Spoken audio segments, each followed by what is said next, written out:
Hello everyone, this is Eric Smith, teacher, Gigi Elementary, 5th grade Science and Social Studies. Today we are going to be finishing up Chapter 1, Geography of the United States.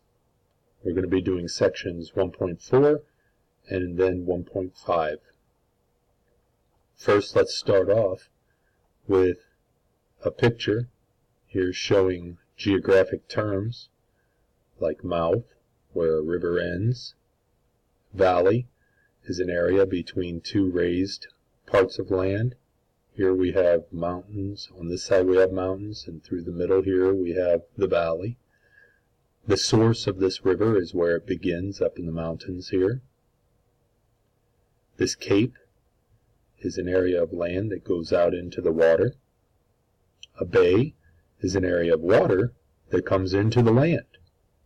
A peninsula is an area of land that is surrounded on three sides by water. A plain is a wide area of land, usually rolling hills or flat land, filled with grasses. Here, of course, we have a lake. A tributary is any smaller waterway that empties into a larger stream or river, so a smaller stream or river that empties into and makes a larger stream or river.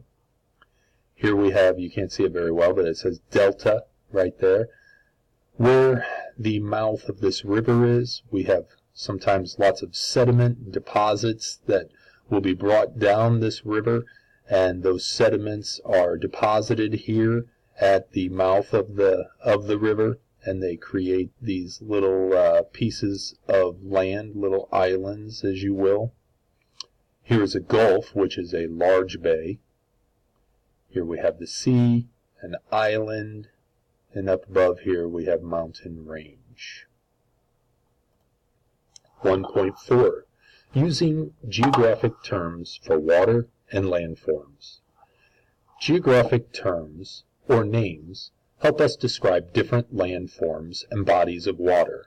You already know that most of Earth's water is in 4 oceans. A smaller body of salt water is called a sea. Sometimes part of a sea or an ocean cut into a mass of land. A body of water like this is called a gulf. An example is the Gulf of Mexico, near the southeastern part of the United States. A bay is similar to a gulf, but usually it is smaller and has a wide opening to the sea. A body of fresh water that is surrounded by land is called a lake. Water also flows in rivers. A river has a source, where the river begins. It also has a mouth, where the river empties into a larger body of water like an ocean or a lake. A smaller stream that feeds into a river is called a tributary. The major types of landforms are mountains and plains. Mountains usually have steep sides and rise at least 2,000 feet above sea level. A row of connected mountains is called a mountain range. Plains are land that is mostly flat with few trees. You can see other landforms in the illustration above. A cape is an extension of land jutting out into the water that is usually smaller or thinner than a peninsula. A peninsula is surrounded by water on 3 sides. An island is completely surrounded by water. A valley is the low area between the ranges of mountains or hills. A delta is formed when soil is deposited at the mouth of a river. It is usually shaped like a triangle. 1.5. Physical features of the United States. The United States is located on the continent of North America. It is the world's 3rd largest country. Russia is the largest. Canada is the 2nd largest. The United States is bordered on the west by the world's largest ocean, the Pacific Ocean. On the east, it is bordered by the world's 2nd largest ocean, the Atlantic Ocean. To the southeast, it is bordered by the Gulf of Mexico. Imagine riding in a space shuttle and looking down at the United States. you would immediately see huge mountain ranges that run from north to south. In the western part of North America, the Rocky Mountains stretch about 3,000 miles from New Mexico to Alaska. The Rockies are the largest mountain range in North America. The Appalachian Mountains are the second largest mountain range in the United States.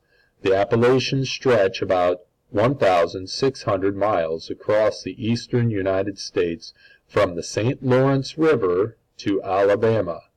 The Sierra Nevada mountain range in the far western part of the, and let's take a break from of the, and look at our physical features map. And here you can see the physical features of the United States that they've talked about, the Appalachian Mountains over here. This area between the Atlantic Ocean and the Appalachian Mountains is sometimes called the Piedmont, right here. Here's the St. Lawrence River, way up here. That's what they were talking about. It stretched from the St. Lawrence all the way down into Georgia and Alabama and that area. The Great Plains in this area, here's Missouri, and here's our Mississippi River that empties into the Gulf of Mexico. Here's the mouth of the Mississippi River. And by the way, there's a lot of delta type structures down here where it empties into the Gulf of Mexico. They talked about the Rocky Mountains. Later they'll talk about the Sierra Nevada mountains down here. You can see how rocky this area is if you've never traveled that far. Okay, looking back, the Sierra Nevada range in the far western part of the United States is about 400 miles long. The Sierra Nevada mountains include Mount Whitney, the tallest peak in the United States outside of Alaska and Hawaii.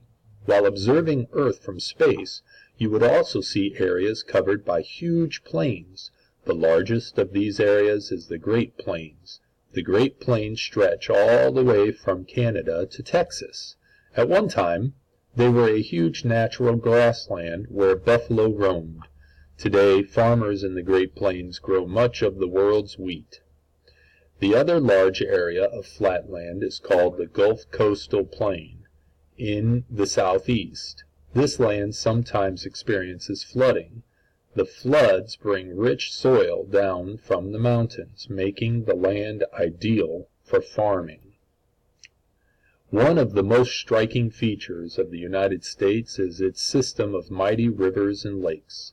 These waterways have provided routes for ships and power for industry. In this way, they have helped the United States to become a wealthy nation. The largest river in the United States is the Mississippi River. The Mississippi has its source in Minnesota and runs 2,350 miles before emptying into the Gulf of Mexico. Two of its largest tributaries are the Ohio River and the Missouri River. Another key river in the eastern United States is the St. Lawrence River. It flows from one of the Great Lakes, Lake Ontario, into the Atlantic Ocean. The St. Lawrence forms part of the border between the United States and Canada.